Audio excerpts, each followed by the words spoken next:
¿Tiene el micrófono apagado, profesor? Gracias, ahí sí. Bueno, hermanos, entramos y les repito, hoy día comenzamos nuestra lección número 3 y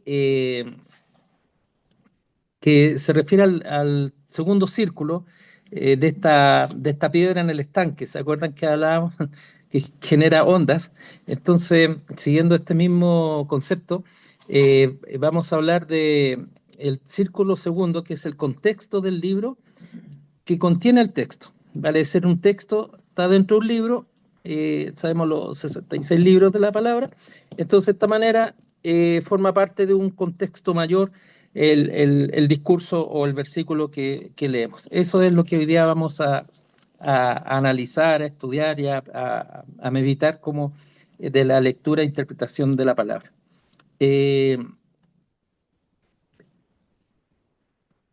Cuando vimos la semana pasada el primer círculo, que es el más inmediato, vimos que es la palabra misma, la exégesis, lo que significa la palabra. Sabemos que la Biblia fue escrita está escrita en tres idiomas: el hebreo, arameo, el Antiguo Testamento, y el griego koiné, en lo que se refiere al Nuevo Testamento. Y tenemos la traducción de la Septuaginta, que se refiere, o versión de los 70, que es una traducción al griego, con lo cual permite también acercarse de esta manera al idioma original. Son esos los idiomas que está escrita la palabra, pero nosotros eh, no todos tenemos los conocimientos para poder llegar a alcanzar el estudio de conocer hebreo, arameo y griego, ¿ya? Entonces, que requieren una especialidad mayor y estudios mayores. Entonces, la palabra nos permite, y la Biblia, el Señor nos permite conocerla, conocer su voluntad a través de las llamadas lenguas vernáculas o lenguas, se llaman lenguas vulgares, no porque sean de bajo monto, sino que son las lenguas comunes a cada pueblo, a cada nación. Y de esta manera nosotros, bueno, tenemos el idioma español que nos permite acceder a ella libremente. Hay versiones en distintos idiomas de la Biblia.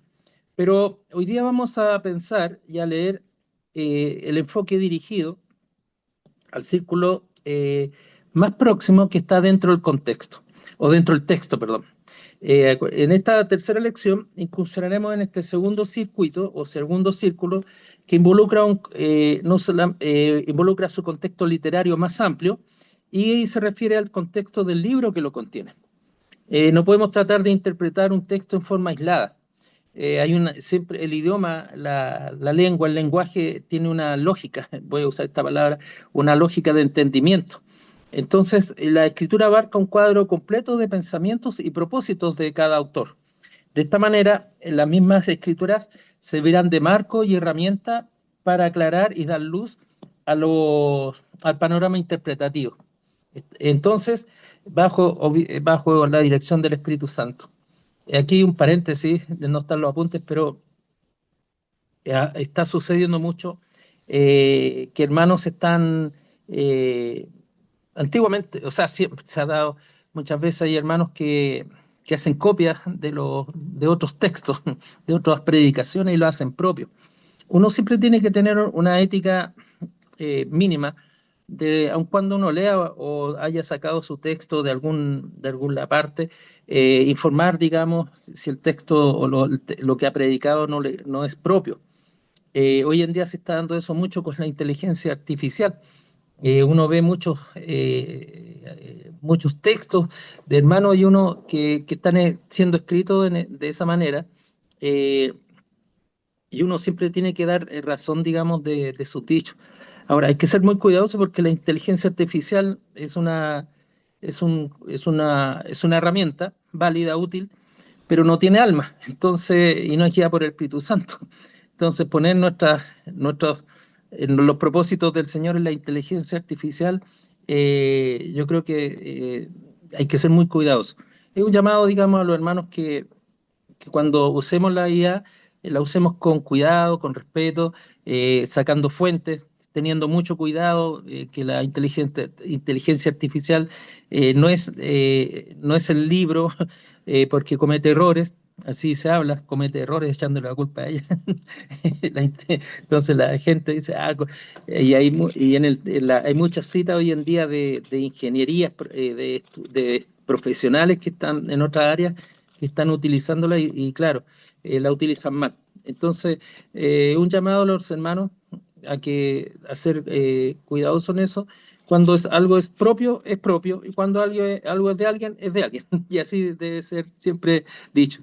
Si algo es escrito por otro, uno debe reconocerlo y eso no significa ser menos, sino que significa reconocer la autoridad de quien lo ha escrito. Ese era el cierre paréntesis, ¿ya? Ahora volvamos a nuestro texto. A veces el pasaje en particular que estamos estudiando encaja en un argumento que se desarrolla a lo largo de todo el libro de la Biblia.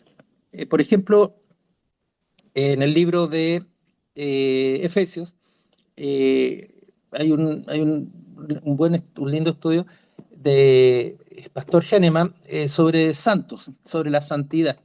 Entonces él desarrolla su estudio a lo largo de esta palabra, no por una palabra, sino el argumento que cómo se va desarrollando el tema de la santidad a lo largo del libro de Efesios. En otros casos hay puntos en pasaje en cuestión que desarrollan temas que fluyen a lo largo del libro. Eh, Son temas o bien conceptos o argumentos que van siendo desarrollados. Por ejemplo, en el libro de Habacuc, por ejemplo, en la soberanía de Dios sobre todas las cosas. Ahí hay un concepto de la soberanía de Dios obrando en todo momento sobre la vida de los creyentes. Lo que estamos desarrollando no puede hacernos perder de vista cualquier paso metodológico de las lecciones que vamos a ir estudiando y que ya hemos visto. ¿Por qué? Porque se trata de extraer lo más claro y bíblico posible la interpretación y significado único del contenido del versículo en estudio. Así, hoy día vamos a analizar una metodología triple que se llama para relacionar y entrar en armonía con el versículo y el libro en estudio, que en nuestro caso corresponde, el hermano Páez nos habla que corresponde a la segunda carta del apóstol Pedro. Primero, interpretar el texto en armonía con el tema o propósito del libro. Dos, interpretar el texto con relación al bosquejo, vamos a ver qué es lo que significa bosquejo más adelante, y a las partes principales del libro. Y tres, interpretar el texto a la luz de los pasajes paralelos en el mismo libro. La Biblia se interpreta a sí misma, a eso responde esta forma triple que hemos mencionado. En armonía, interpretar en armonía el propósito o el tema del libro, interpretar en relación al bosquejo o esquema del libro o a las partes principales de él, y la interpretación a la luz de pasajes paralelos en el mismo libro. La metodología a seguir entonces incluirá también tres autores distintos, ustedes los van a leer en sus apuntes, que presentan sus escritos en cuanto a estos tres aspectos de interpretación que acabamos de mencionar. Luego, para poder analizarlo y poder desarrollar conceptualmente lo que esto significa. El pasaje en estudio se encuentra en 2 Pedro, en el capítulo 1, versículo 8. Segunda carta de Pedro, en el capítulo 1, capítulo 1, versículo 8, que dice así: porque si estas cosas están en vosotros y abundan, no os dejarán estar ociosos ni sin fruto en cuanto al conocimiento de nuestro Señor Jesucristo. Entonces, eso es lo que nos está señalando el primer versículo en estudio. Y ahora veamos algunos autores cómo enfocan este pasaje. Roberto Jamieson, en un comentario exegético y explicativo de la Biblia, dice que el pasaje contenido en el capítulo 3, versículos 17 y 18, nos está hablando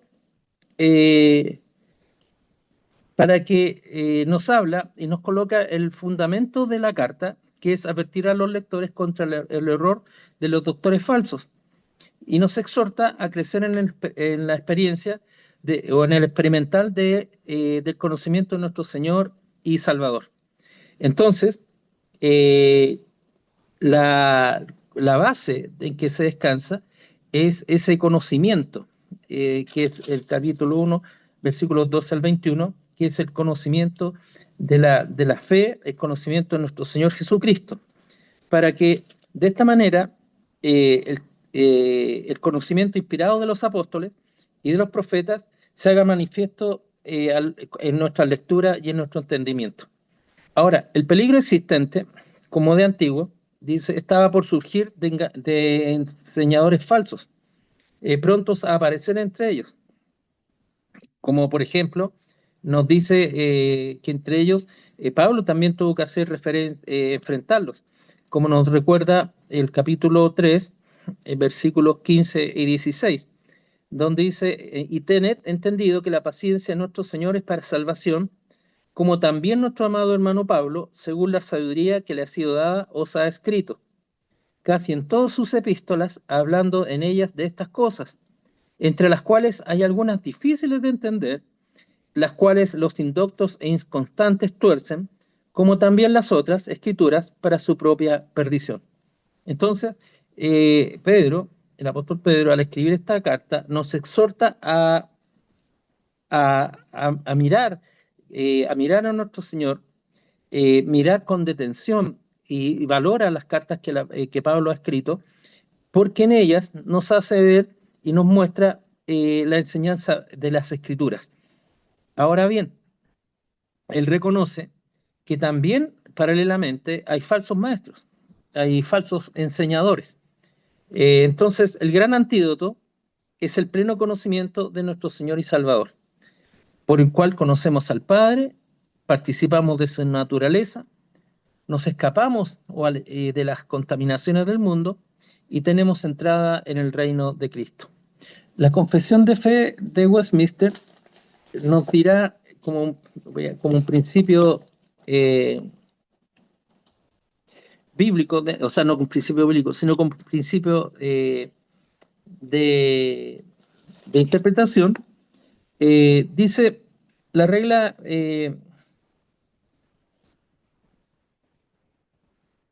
dice la regla, ya aquí está, las cosas contenidas en la escritura no son todas eh, con la misma facilidad.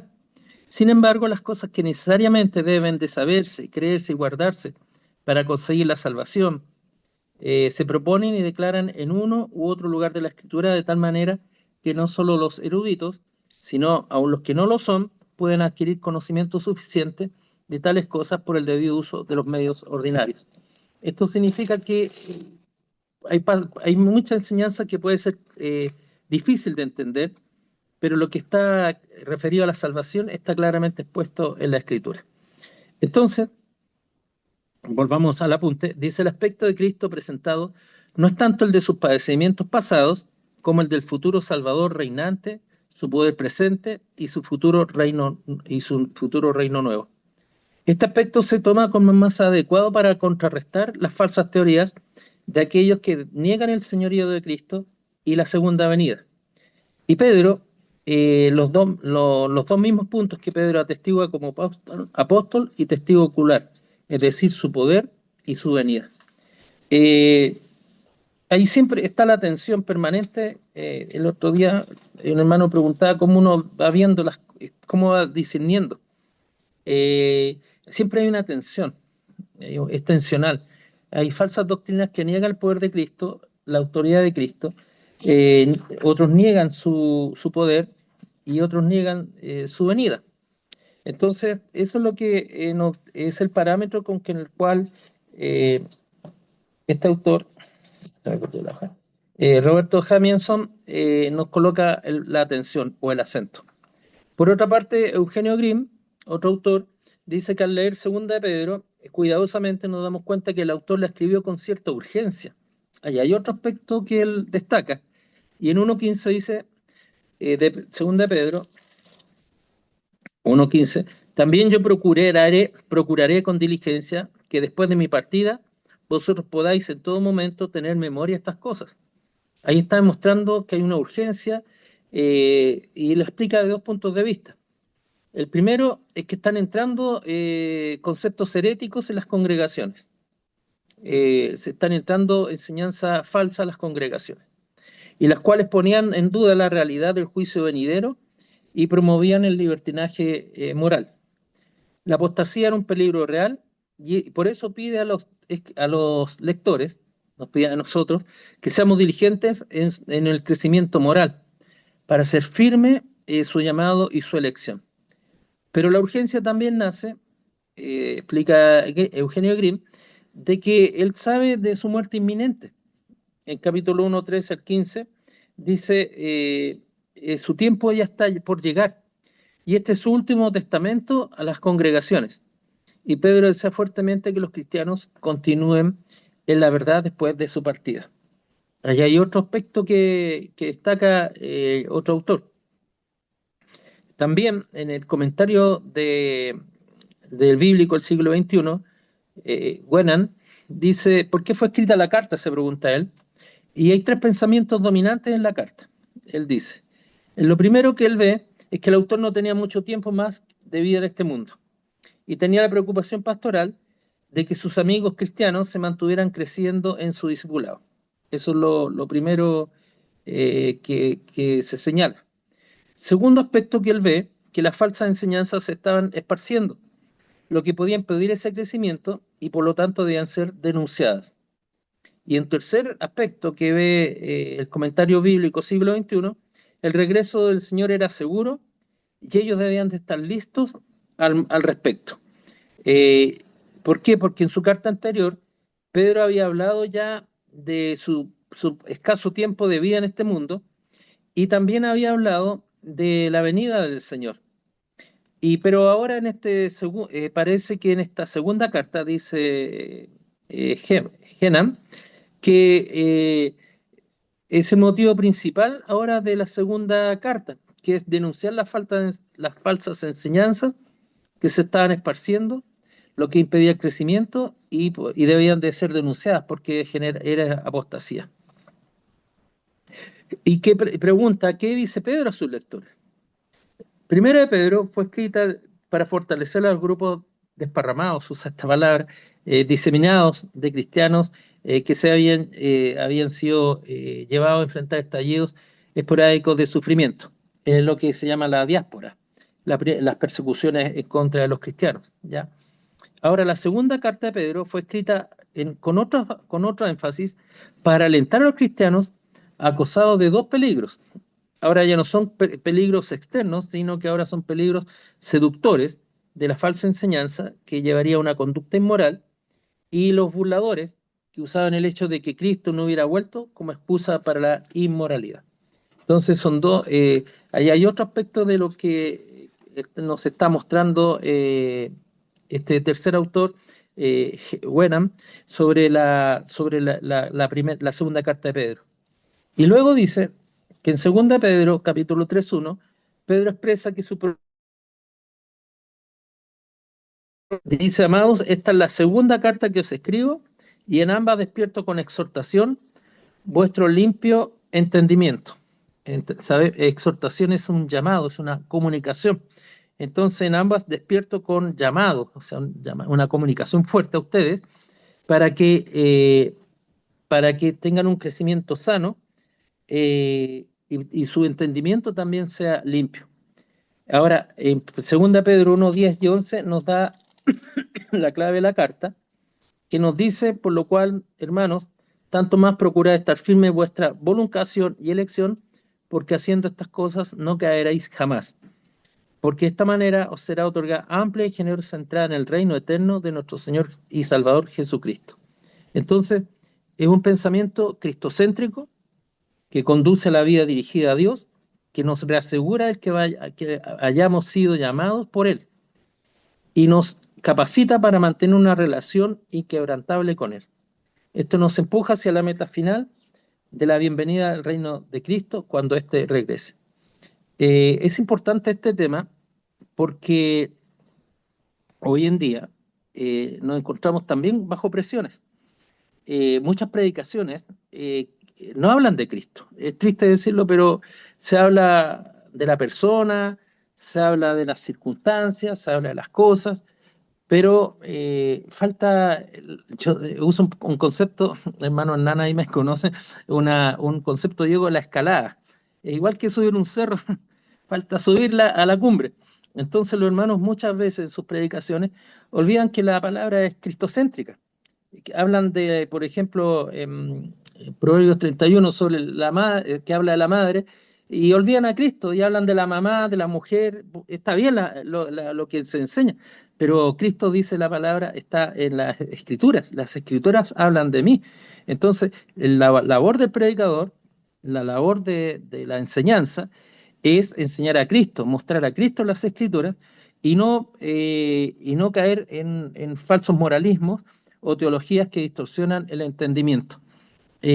No el caso, pero podemos mencionar la teología de la liberación, por ejemplo, que es una teología marxista, que es el reino de Dios en la tierra. Y es una mala interpretación de la palabra de Dios porque olvidan a Cristo en la enseñanza. Eh, la, de esta manera, nosotros tenemos que siempre estar atendiendo a que que Cristo sea enseñado y que sea predicado. No caer en seducciones o en creencias seductoras que engañen a las personas, o como la nueva era también, que mezcla hacia un sincretismo religioso. Y de esta manera nosotros debemos siempre estar atentos, siguiendo el consejo de Pedro, estar atentos a que para aprender y conocer la voluntad de nuestro Señor y Salvador Jesucristo. Eso es lo que nosotros tenemos que entregar. Nosotros no nos corresponde entregar otros aspectos. Podemos tener opiniones distintas sobre muchas cosas, pero la escalada es lo importante. Cómo Cristo se manifiesta en las Escrituras. A veces hay mensajes que nos hacen llorar, nos conmueven mucho, pero si uno empieza a escarbar un poquito, es emotivismo puro. Entonces no digo que el predicador no vaya a emocionarse con la palabra, no digo yo eso. Lo que yo estoy diciendo, no buscar el emotivismo por buscarlo, no caer en la seducción de falsos moralismos o de aspectos que sean simplemente destinados a honrar a la persona del predicador incluso. Muchas veces se cae en eso, poniendo el predicador como ejemplo. Yo digo, ejemplo de qué soy yo frente al Señor de nada. Entonces, siempre a mí siempre me trae a la mente lo que dice el profeta Isaías, cuando en Primera de Reyes, eh, frente al Señor, miserable de mí, hombre pecador, de labios inmundos, que habla la palabra del Señor, pero que tiene sus labios sucios. Entonces, no es un tema menor el que nosotros pensemos y razonemos que cuando uno enseña la palabra del Señor, es la palabra de Dios. Yo siempre tengo en mente y trato de enseñarlo. Vean lo que dice Isaías capítulo 6, versículo 5. Ay de mí, que soy muerto, porque siendo hombre inmundo de labios y habitando en medio de un pueblo que tiene labios inmundos, han visto mis ojos al Rey Jehová de los ejércitos. Y nosotros predicamos la palabra a la luz de Pablo, que es justa, santa y buena. Nosotros tenemos que ser con mucha humildad y agradecimiento la posibilidad de poder entregarla. Somos bienaventurados por hacerlo, pero el hombre no es ejemplo. El hombre en el púlpito uno tiene que presentar a Cristo. No es para autobiografía ni tampoco autocomplacencia el predicar. Son cosas que siempre, ¿cómo se obtiene eso? Siempre pensando y recordando que la palabra es cristocéntrica. Eh, Ahora vamos a pasar a otro aspecto de lo que inicialmente dijimos, que son los bosquejos. Eh, un bosquejo, esto se encuentra en la página 39 de sus apuntes. Un bosquejo es una organización de ideas y de conceptos y de pensamientos. Es ordenar, yo digo, la geografía o mapa del libro, así lo llamo yo. Eh, ¿Cómo uno conoce la Biblia? La podemos leer, pero una forma para poder ir interiorizándose y aprendiendo de ella es leyendo versículos y también uno guiándose y anotando la enseñanza que hay en cada capítulo. Esto es un ejercicio bueno y cuando uno estudia los libros o estudia o prepara un sermón, tiene que preparar, se enseña a elaborar un bosquejo. Lo que más se parece son los mapas conceptuales. Hoy en día se habla mucho de los mapas conceptuales, u otros hablan de resúmenes ejecutivos. Estoy hablando, tratando de atraer a las actuales formas de escribir o de relacionar o poder comprender los mensajes, los textos que son recibidos. Entonces, el bosquejo es una estructura resumida que organiza las ideas principales y secundarias también del mensaje. Es un esquema en el cual usted cuando estudia la palabra, usted cuando predica, usted cuando enseña, debe tenerlo clarito para poder ir guiándose, digamos, bíblicamente. Esto es distinto al sermón completo que manifiesta y que explica y aplica e interpreta el texto con mayor profundidad. El bosquejo es eso, es un breve resumen de la estructura de lo que trata el libro o trata el pasaje que vamos a estudiar.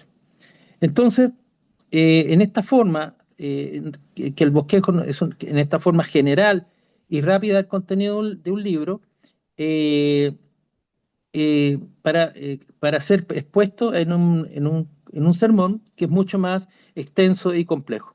Bosquejar la estructura de un pasaje o un libro a menudo puede ayudar a una persona a que no pierda la línea de pensamiento.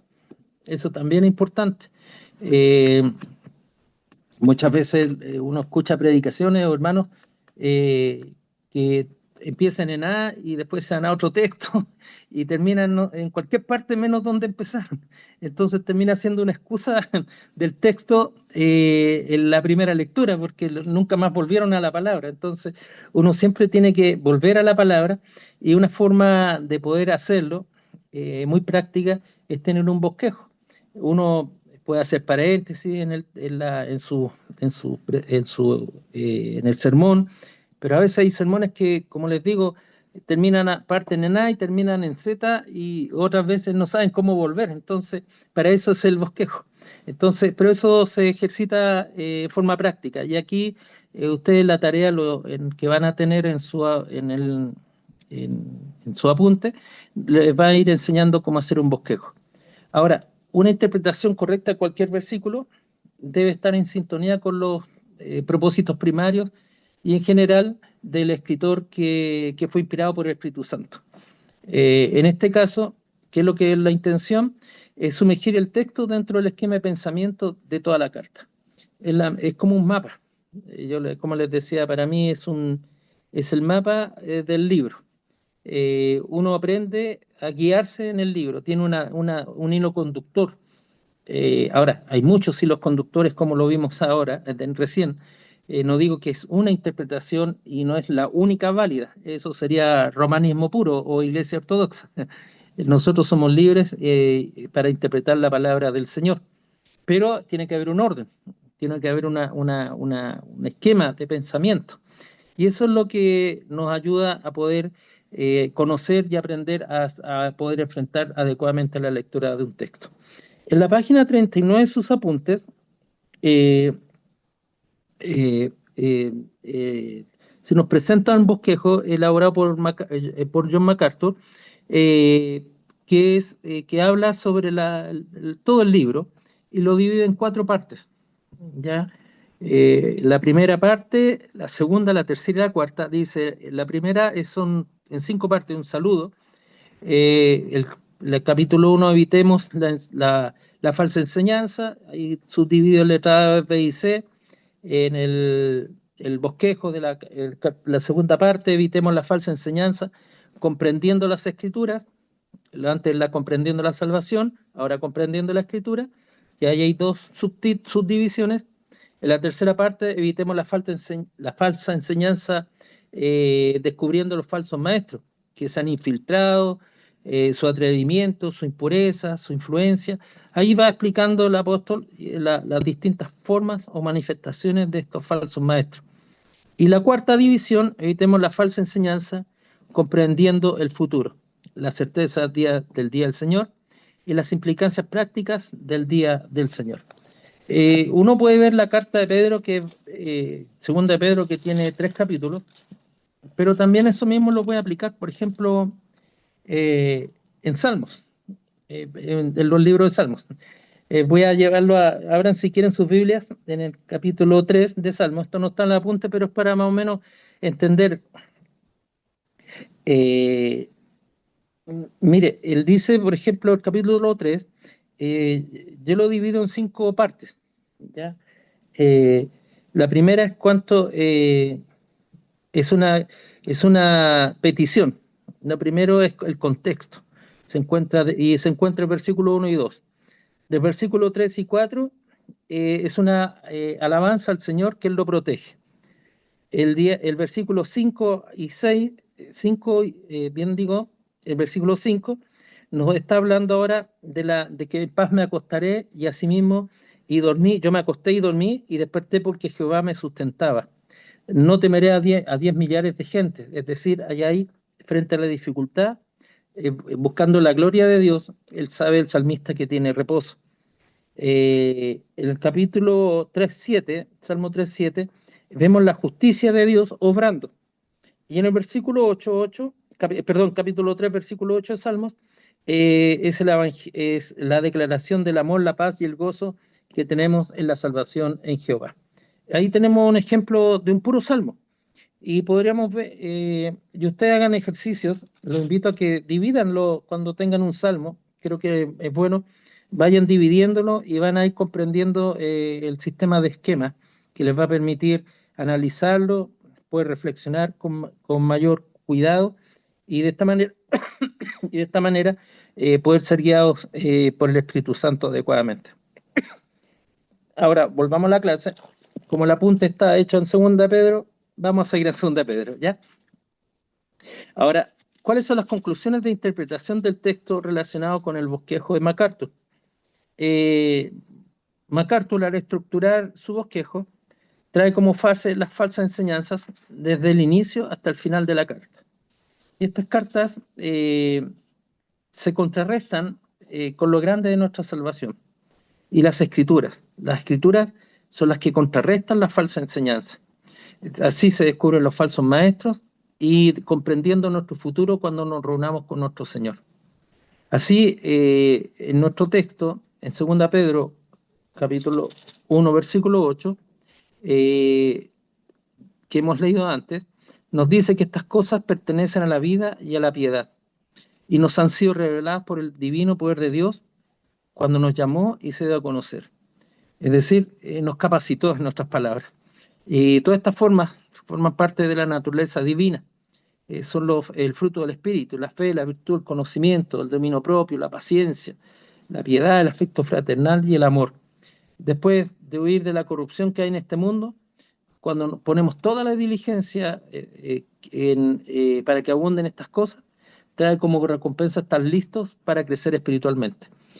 No es que la salvación se adquiera por eso, sino que Dios nos da, obra por gracia, pero nos va capacitando para crecer espiritualmente y enfrentar también cualquier enseñanza o maestro falso. Así, el conocimiento de nuestro Señor Jesucristo va más allá de un conocimiento filosófico o religioso. Hay predicaciones también que caen en eso, en filosofías, eh, en análisis filosóficos. La Biblia no es filosófica, habla de fe. Yo no estoy diciendo que usted se pare cuando se esté predicando, sino que nosotros tenemos que prepararnos para que en nuestros púlpitos se predique la palabra del Señor. Eso simplemente es lo que estoy diciendo, por favor, para que nadie se interprete algo en contrario. Yo aprendí años atrás, el Señor me permitió viajar a Corea y Y ahí vi que cuando hay una sala de oración, se los comento, hermano, y aprendí que cuando el pastor está predicando, uno debe estar orando, poniendo atención, pero orando por el pastor. A veces hay hermanos que el pastor, se equivocó el predicador, y más o menos que causa... No, eso no tiene que ser así. Uno tiene que orar por el pastor, tiene que orar por el predicador, por el hermano que está entregando la palabra y la enseñanza. Habrá otro momento para conversar con él, pero para que el Señor, para que el Espíritu Santo lo esté protegiendo en todo momento, para que no cometa errores, para que también cuando uno llega al púlpito también llega con problemas. Muchas veces ocurre eso, no es algo nuevo. Y también están nuestras tensiones personales. Entonces, para que el Señor nos libre de pecado cuando uno está en el púlpito, para que el Señor llene de sabiduría, para que el Señor dé paz también en el corazón del predicador. Porque todas esas cosas influyen. Nosotros no somos robots, no somos inteligencia artificial y a veces nos complicamos. Pero uno nunca tiene que olvidar que uno debe predicar a Cristo, debe predicar al Señor y nosotros cuando oímos la predicación, siempre debemos estar orando por el predicador para que sea la voluntad, la palabra del Señor la que habla en nuestros corazones. Ya, yo no estoy de acuerdo con hermanos que parecen francotiradores, digo yo, de los pastores o los predicadores cuando están ahí después para estar ahí atentos de las cosas malas que se dijeron. No, uno debe corregir, obviamente, pero en sabiduría. Y debe orar y eso lo aprendí, orar mientras se está predicando, para que sea la palabra bien entregada, para que haga bien a nuestro espíritu y también al espíritu de toda la congregación. Vamos a volver al apunte, ese es un cierre paréntesis. Hay otro autor, Grimm, que hemos visto delante, que también hace un bosquejo y también divide en cuatro, pero él hace cuatro divisiones generales y nos habla de que en grandes líneas, no vamos a leer el bosquejo mismo, ustedes lo pueden ver, eh, según el bosquejo de Grimm, eh, según de Pedro 1.8, se encuentra integrado entre la misma respuesta humana ante las virtudes que no son entregadas cuando el Señor nos llama para su gloria y excelencia. El Señor nos va capacitando en participar de la naturaleza divina.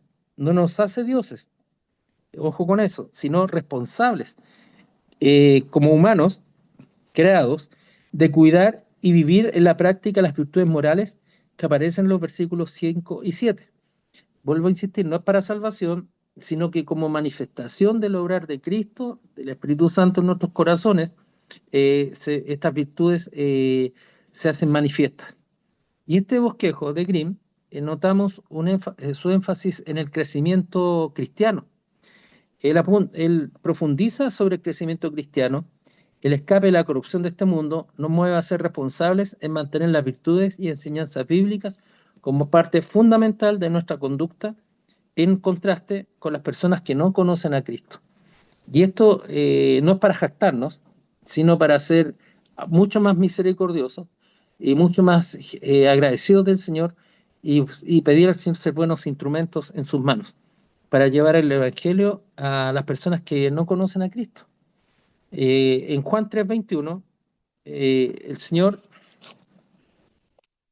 Juan 3:21, el Señor nos dice que hay parece que está mal anotado, perdón, lo tenía marcado y después se me dice, más el que practica la verdad viene a la luz para que sea manifiesto que sus obras son hechas en Dios. ¿Esto qué significa? Que el que practica la verdad viene a la luz, el verdadero cristiano no le teme a la corrección y busca cada día conocer más y ser aprobado por el Señor, que lo ha elegido y lo ha conocido. Nosotros servimos al Señor y de esta manera el apóstol refuta y confronta a los burladores y engañadores a través de su testimonio viviente, eh, el de los profetas y el seguro e inminente regreso de nuestro Señor Jesucristo. Las exhortaciones finales del capítulo 3, del versículo 14 al 18, ratifican este deseo de recordar el valor de nuestro llamado y la confirmación de la verdad presente. ser irreprensibles, no caer y crecer en la gracia y el conocimiento de nuestro Señor y Salvador, para la honra y la gloria del Señor. También un tercer aspecto que fue el que al inicio de la clase mencionamos, es la interpretación a la luz de los pasajes paralelos eh, en el mismo libro. Al emplear la ayuda de los pasajes paralelos nos va a ayudar para estar seguro que no son, que realmente son paralelos. No basta con que se encuentren en el mismo término, se encuentre la misma palabra o la misma frase. Debe haber una similitud de sentimiento, dice aquí el autor. Yo diría una similitud de enseñanza, pero está bien. Cada uno su libro, así que, pero debería ser su enseñanza. Por ejemplo, en Jonás 4:11 y Primera Tesalonicenses 5:5, vamos a ver esto. Primera de Tesalonicenses 5:5.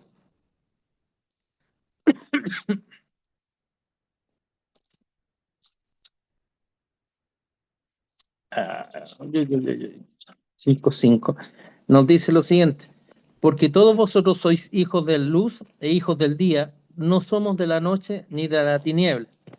Y en Jonás, ah, acá está.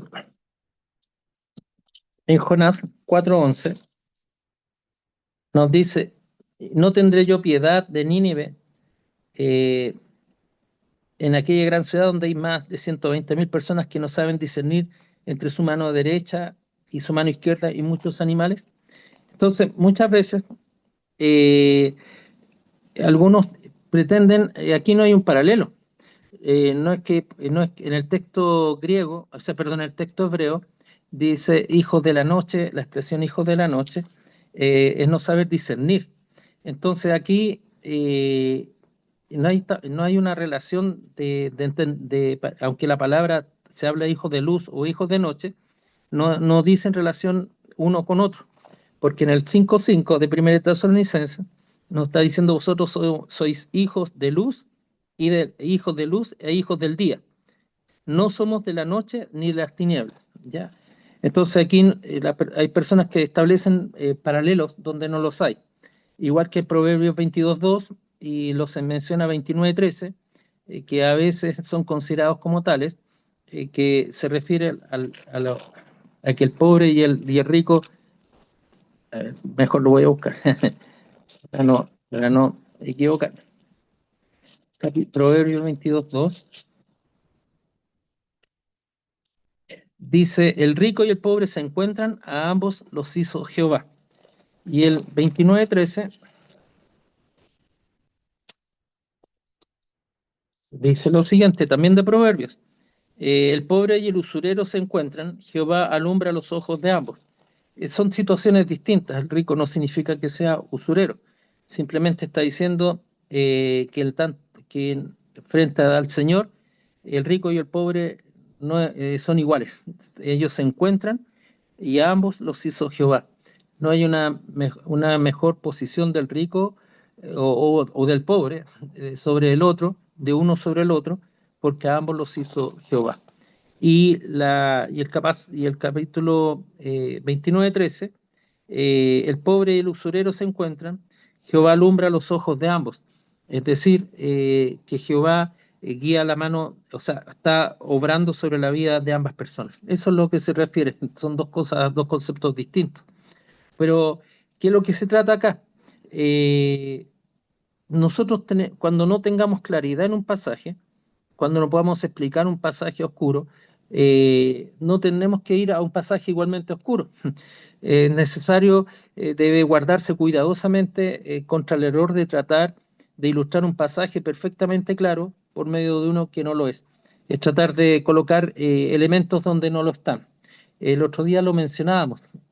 Por ejemplo, hay un error de interpretación de cuando uno ve la parábola del llamado hijo pródigo. Voy a usarla porque así se le conoce, pero no es la historia del hijo, sino que es la historia de un padre. Hay un padre que tiene dos hijos, así comienza y es lo que desemboca en el relato. Pero una mala interpretación coloca el acento en uno o la hace moralista. porque no, es el padre el que ama, es el padre el que tiene dos hijos, el padre el que corrige a uno y corrige al otro en distintas maneras. Es importante eso porque en la vida de la iglesia ocurren esas cosas. Entonces, debemos de buscar paralelismo en los escritos del mismo autor, puesto que es posible que las mismas peculiaridades de concepto y modo de expresión aparezcan en distintas obras de una misma persona, se van repitiendo conceptos, su sello propio, y mediante el cual puede identificarse con las producciones de su intelecto, aun cuando oculte su nombre. Muchos piensan, a propósito de esto, que la carta de Hebreos, si ustedes recuerdan, no tiene un autor claro. Algunos piensan que fue Pablo, otros que fue Apolos el que escribió la carta a los Hebreos. Pero bueno, uno lo deja al Señor y él sabe que sabemos que el Espíritu Santo fue el que lo guió. ¿Ya? Entonces, de aquí lo razonable de esperar que los pasajes paralelos de los escritos de un autor arrojen luz sobre otros conceptos. Y aquí termina el texto en estudio, 2 Pedro 1:8, en textos paralelos, por ejemplo, en 2 Pedro 1:3, eh, diciéndonos 1:8, que ya lo hemos visto, dice ahora el 1:8, Dios nos ha concedido y continúa concediéndonos todo lo necesario para crecer y conocerlo más. Esto en obediencia y el conocimiento de la palabra, y nos lleva esto a vivir una vida piadosa y en servicio a nuestros semejantes. Y en 2 Pedro también 2:20, las contaminaciones del mundo pueden atrapar y enredar aún a los que se creen estar muy firmes. El pecado seguirá siendo nuestro peor enemigo para estabilizar una vida en santidad. Y la preocupación de Pedro es seguir llamando a la diligencia y a la dependencia de Cristo. Los dones que recibimos al ponernos en práctica nos mantienen en un estado de completa productividad y cero ociosidad. El ocio es un tiempo aquí se asimila a flojera, eso es, ya es un tiempo en el cual uno empieza en el concepto de Pedro, cuando nos habla del ocio, es generadora de pecados o de tentaciones.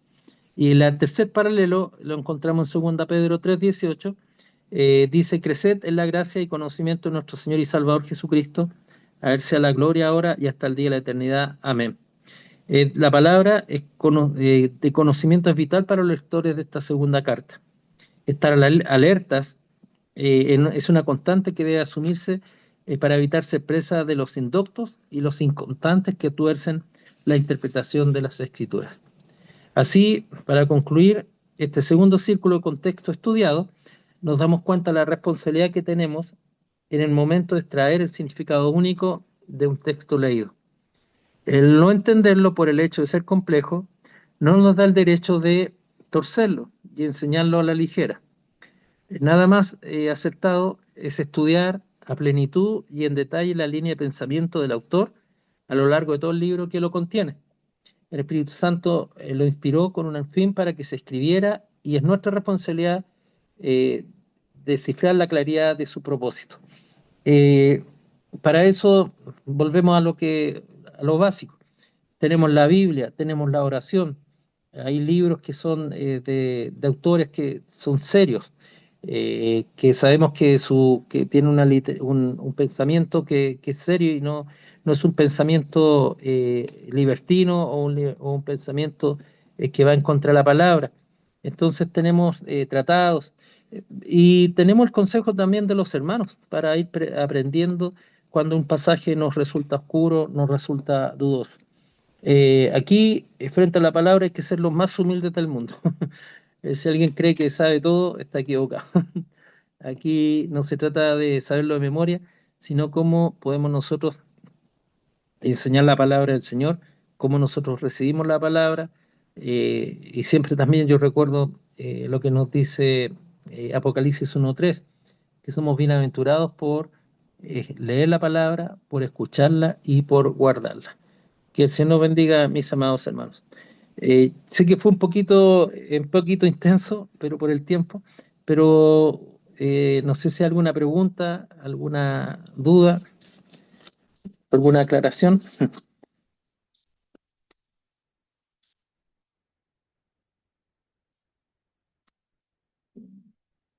Ya. Entonces vamos a concluir. Eh, Le voy a pedir a Marco, hermano Marco Aravena, que está ahí, por favor. Si nos puede dirigir en oración, por favor. Oremos. Señor, te damos gracias por este tiempo que hemos apartado para estudiar, o en realidad para este tiempo que hemos apartado para poder estudiar de correcta manera tu palabra, interpretarla tal como tú nos enviaste, y no como a nosotros se nos ocurre. Eh, te pedimos que nos des diligencia, eh, y nos esfuerces en esta etapa de estudio para que los beneficiados seamos primero nosotros y segundo nuestras congregaciones. Sí, señor. También te pedimos por el profesor para que también lo dirijas y nos sea guiando a lo largo del curso. Todo eso te pido por todos mis hermanos en el nombre del Señor Jesús. Amén.